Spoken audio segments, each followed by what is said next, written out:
Hi, it's Patty, and you're on day 4. Congratulations if you've kept up and done every day.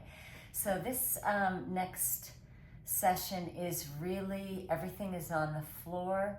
It's a little bit of back bending to open up the front of the body and your spine. So here we go. So the first one is Cobra, and this is a pretty common one to do in each class.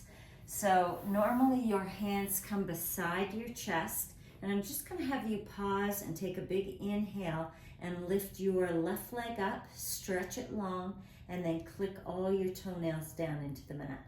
And then inhale your right leg up, stretch it long, and then click all the toenails down. So notice that your legs are engaged now. Hug your elbows in, claw your fingers, and just do a little tiny lift. And then exhale down. Let's do it again. Inhale, lift. And you're putting a little tiny bit of pressure on your hands. Exhale down. And then inhale, lift up again. Exhale down. And maybe you want to try no hands for the last one. So you're really using your back muscles for that one. The next one is Sphinx pose. So your elbows are directly under your shoulders. Spread your hands, claw your fingertips down and kind of drag your forearms back. And as you drag back, your chest will reach forward and up. And your legs are engaged, so click your toenails down again. Maybe see if you can, if you're getting a little crunchy in the lower back, see if you can melt your tailbone towards your heels a little bit. And then lift up and drag back. And then we're just going to add on by dropping the chin towards your chest and just tracing your collarbone with your chin. Just kind of rocking side to side. And then let your head get heavy. And then inhale, lift the head up. And then the third pose is frog pose. So this is to stretch out your quads. So bring your left forearm across kind of a level with the chest, and then you're going to pick up the opposite leg. So I've got left arm forward, right leg back. Then you reach back and just start to pull your heel in towards your buttocks. Yeah. And you should feel a nice quad stretch here. I want you to lengthen out through the thigh. So your right thigh, pull your right thigh and your knee towards the bottom of your mat. Good, so you're feeling a really good stretch through the quad. And then let's switch. So I've got my right arm forward, left foot lifts up. Just reach back around and pull the heel in towards the buttocks. So notice that you're not collapsing here. You want to be pressing down, lifting the chest up. More advanced is to take the webbing between your thumb and your first finger and just place it right at the side of the toe, and then see if you can turn your fingers towards the top of your mat. Good, and then release. And let's just try it one more time. So notice how my elbow is lifted. So you're getting a bit of a shoulder stretch too as you do the quad stretch. Pull your thigh towards the bottom of your mat and then switch. So right arm, left leg. Pull the heel in, lift the chest up. Pull the thigh towards the bottom of your mat. Good. And then the fourth pose is a shoulder stretch. So I want you to be really careful with this one. See how you're feeling. Maybe don't go as far. I'll give you kind of versions and then you can decide. So let's start with your right arm is going to go straight out from your shoulder.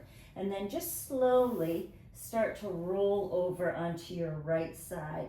And if this is a lot, put one knee down and kind of pull your belly button towards the floor and then maybe lean back.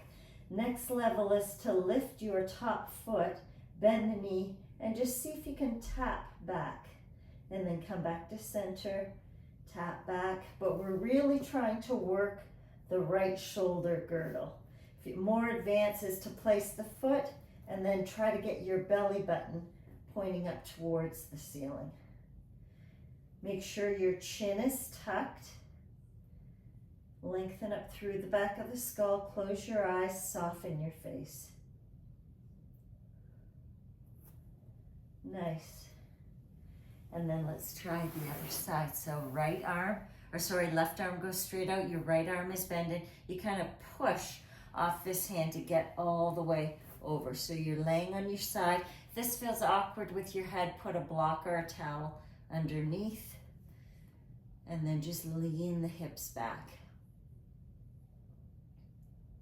If it feels okay, lift the leg, bend the knee, plant the foot behind.